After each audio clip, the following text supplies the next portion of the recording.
Y'a quelqu'un ou quoi? Ouh. Putain, y'a son père, gros. Y'a personne. Y'a pas un chat.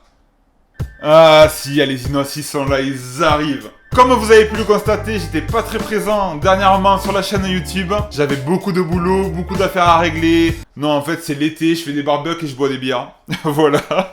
Au moins c'est dit. En tout cas, vous m'avez manqué. Je suis très content de revenir sur la chaîne avec vous. Pour ceux qui souhaitent me suivre un peu plus, je suis quotidiennement très actif sur Instagram. Je poste des stories, je publie quasi quotidiennement. Donc rejoignez-moi.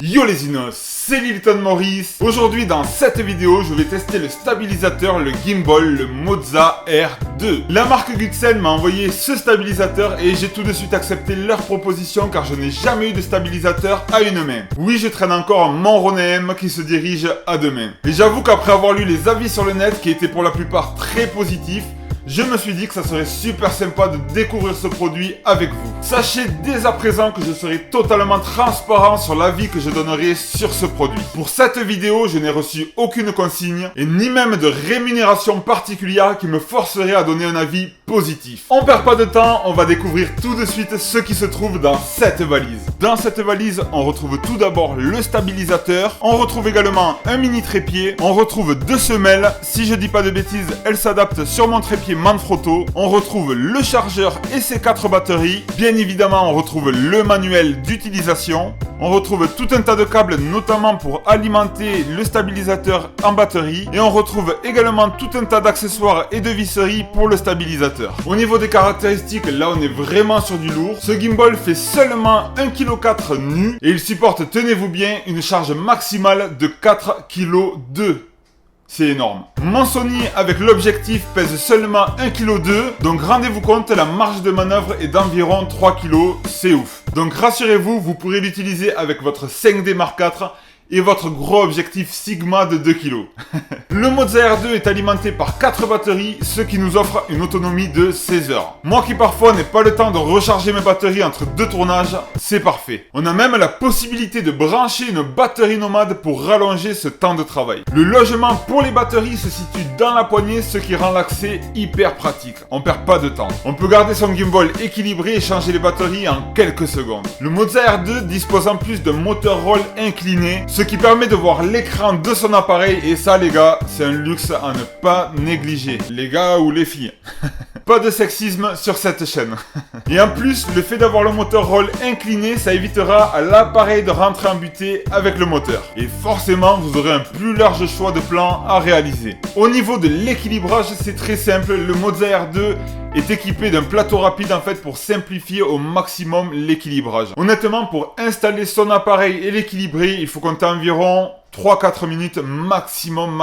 En plus, grâce au Moza R2, on peut profiter de la fonction auto-tuning. Le stabilisateur paramètre automatiquement ses moteurs selon le poids de votre appareil. En plus, c'est super parce que l'accès de cette fonction est directement sur l'interface du stabilisateur. Mais en vrai, c'est surtout très utile lorsqu'en tournage, vous devez changer votre objectif. Vous laissez le gimbal équilibré tel qu'il est, un coup d'auto-tuning et bam, le tour est joué en quelques secondes. Toujours pareil, c'est super pratique lorsqu'on est en tournage et qu'on n'a pas le temps de réfléchir, il faut être super réactif. Bien évidemment, vous pourrez également installer l'application Moza qui vous permettra de paramétrer votre gimbal au poil de cul. Comme tous les stabilisateurs, le Moza R2 dispose de 3 axes, le tilt, le roll et le pan. Mais vous pourrez également, grâce à un accessoire, l'accessoire eFocus, gérer votre follow focus. Personnellement, je ferai confiance à l'autofocus de l'A7 qui est connu pour être très performant. Je vous laisse le soin de vous renseigner sur l'accessoire eFocus si ça vous intéresse. Le Moza R2 dispose également de 8 modes de prise de vue, le mode Inception qui permet de faire des plans à 360 degrés, le mode All Lock, tous les axes sont verrouillés, le mode All Follow, tous les axes sont actifs et c'est exactement le mode que j'utilise pour mes tournages, le mode Sport qui ressemble au mode All Follow mais en beaucoup plus réactif, le mode Pan qui permet tout simplement de faire des panoramiques, le mode suivi, etc. Pour les passionnés qui veulent tout savoir au moindre détail, je vous conseille d'aller sur le lien que j'ai mis dans la description pour savoir toutes les informations dont vous aurez besoin. Maintenant qu'on a fait le tour des caractéristiques du Moza R2, on va monter le Sony A7 III et le Tamron 2875 sur la bête et on va aller voir ce qu'il a dans le ventre. On va aller faire quelques plans à l'extérieur et j'espère vivre une expérience hors du commun. Let's go!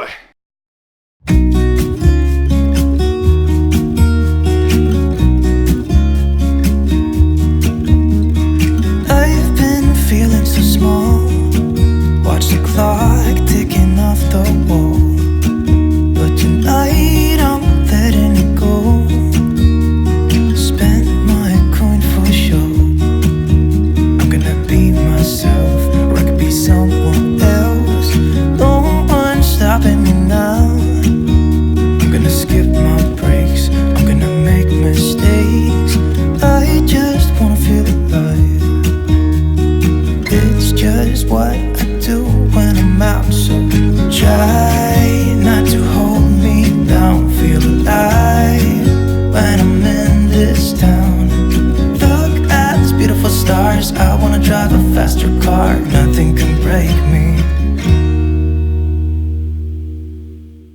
Donc voici le résultat que j'ai réussi à avoir avec ce gimbal, avec de la post-production bien évidemment. Dites-moi en commentaire ce que vous en pensez. Maintenant, place aux impressions. Dans l'ensemble, je trouve que c'est un produit plutôt bien fini. La prise en main est facile et plutôt intuitive. En quelques heures d'entraînement, on réussit facilement à faire de très beaux plans. L'ergonomie au niveau de la poignée est plutôt bonne pour ne pas dire excellente. On accède facilement à la gâchette avec son index et à l'interface avec son pouce, ce qui nous permet de faire tout un tas de réglages directement sans perdre de temps. Gros point fort également pour moi, c'est la charge admissible qui est de 4,2 kg. Si je dis pas de bêtises, c'est l'un des plus compétents à ce niveau-là. Les moteurs, quant à eux, sont très robustes. Même avec un équilibrage moyen, les moteurs du Moza R2 prennent le relais sans effort. C'est vraiment incroyable. De ce côté-là, on est également sur une super fabrication. En plus, on peut modifier la vitesse des moteurs directement sur l'interface avec la molette. C'est super pratique si on veut augmenter la vitesse ou baisser la vitesse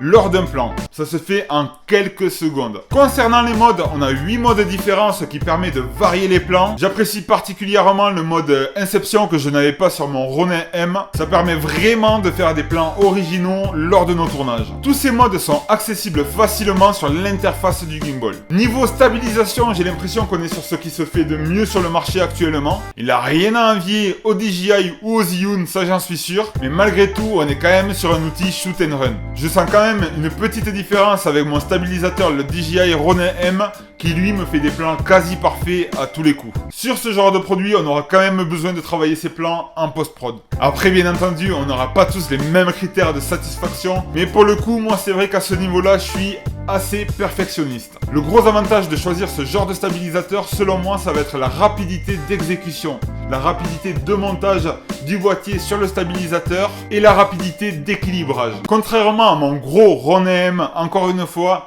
avec ça, je m'installe à moins de 3 minutes chrono. Pour tout ce qui va être événement type mariage, c'est le top. D'ailleurs, je pense que j'utiliserai le Moza R2 exclusivement pour ce genre de tournage. Dans la globalité, pour moi, c'est un produit que je conseille. Il convient parfaitement pour des amateurs, mais également pour des professionnels. J'ai vraiment eu une très bonne approche avec le Moza R2. C'est un produit qui coûte entre 500 et 600 €. On est dans la moyenne de ce qui se fait sur le marché pour une qualité bonne, voire très bonne. Si vous êtes tenté par ce gimbal, je vous laisse les liens dans la description. Je précise que je ne gagnerai aucune commission sur ces liens. Maintenant, c'est à vous de faire votre propre opinion. Dites-moi en commentaire ce que vous pensez de ce produit, ça m'intéresse. Et voilà les Inos, j'espère que cette vidéo vous aura plu. Surtout n'oubliez pas le petit pouce bleu pour soutenir la chaîne.